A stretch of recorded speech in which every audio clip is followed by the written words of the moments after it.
So coach assigned us to specific people, so then we would get the best matchups with what we have as a team. And so we just kind of put it together and made sure we did what we were supposed to. Can you talk about maybe a quickness advantage you guys had? It seemed like they just really had some trouble just even getting open on some of that press break. We work hard every day, like speed and agility and like running a lot, so we are kind of short, but we use our speed to our advantage. And offensively, when you know, in a game like that, when you get 11 for yourself, it really helps out in the grand scheme of things because nobody's scoring a lot. So I guess your thoughts on your offensive game tonight? I was just on. Usually I don't really make very many shots, but I don't know, just tonight felt good for me and just did it. What are your thoughts in terms of looking ahead? What kind of goals, expectations you guys have here throughout the rest of second half? Friday we have Fremont Mills, and that's going to be a really big game. And we kind of played with them last time, but we just have to do what we need to do to get the W. Lexy, thanks a lot. Thank you. They played really, really hard.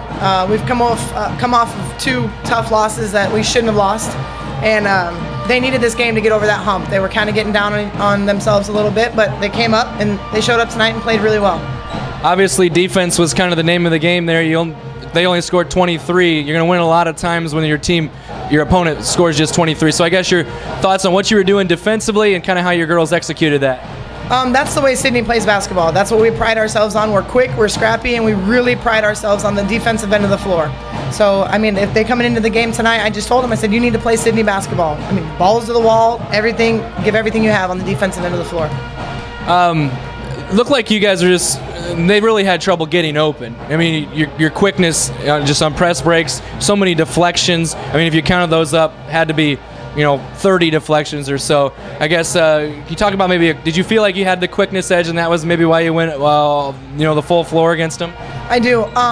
When you look through the conference teams, I don't feel like there's a whole lot of teams that we don't have a quickness advantage on.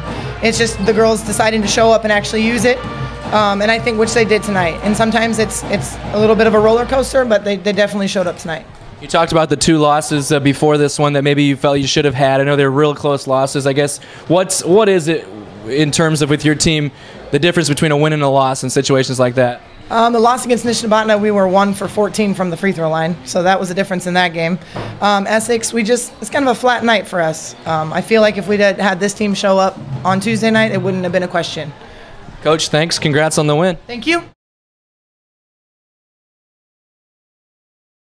Well, I guess we honestly overlooked, and that's the number one thing we can't do, because honestly everybody in the corner conference can be on any given night.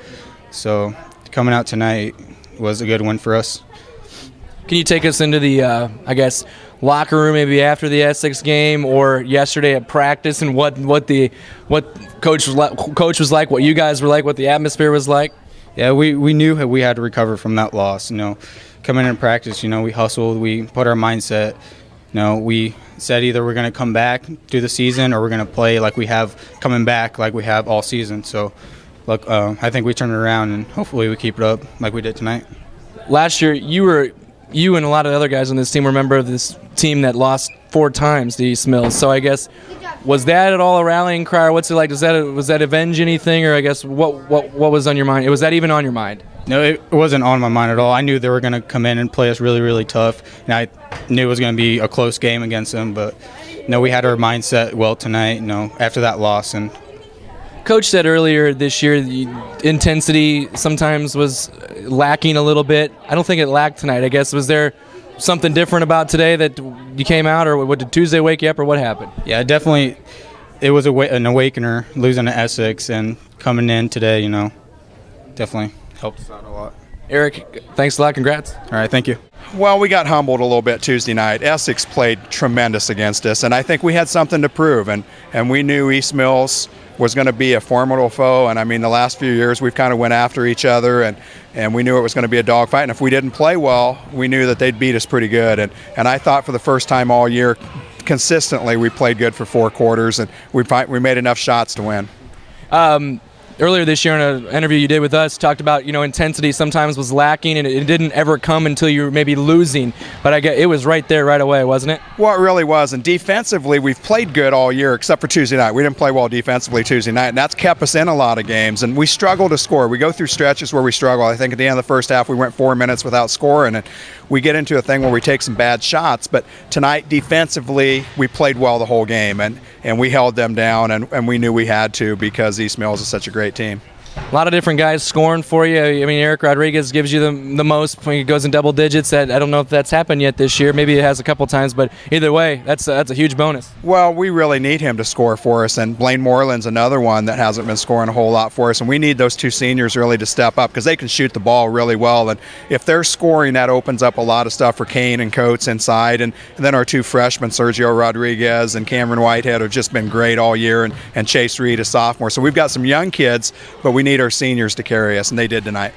After the loss to Essex, was there a lot that needed to be said, or was there nothing that needed to be said, or what? How did you kind of approach it? Well, we talked about it for 5 minutes at practice the next day, and we do some goals for each game, and we had to do some running because we didn't meet our goals, and we talked about it for 5 minutes, and then we forgot all about it, and then it was on to East Mills. And like I told the kids tonight, you've got until tomorrow morning to enjoy this one because we go to Tabor tomorrow night, and that's a tough back-to-back, but hopefully we'll play as well tomorrow night as we did tonight.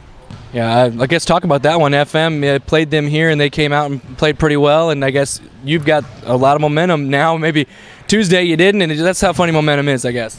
Well, our backs are against the wall. We've got 2 conference losses, and now East Mills has 2, and Fremont Mills doesn't have any, and if we lose another one, we're out. So I think I said this a couple weeks ago, if we wanted to win it outright, we couldn't lose. Now if we want to tie, we've got to win out, and so hopefully it's a little pride thing tomorrow night. I thought we played well for 3 quarters against them the first time, and hopefully we'll come up tomorrow night and play well.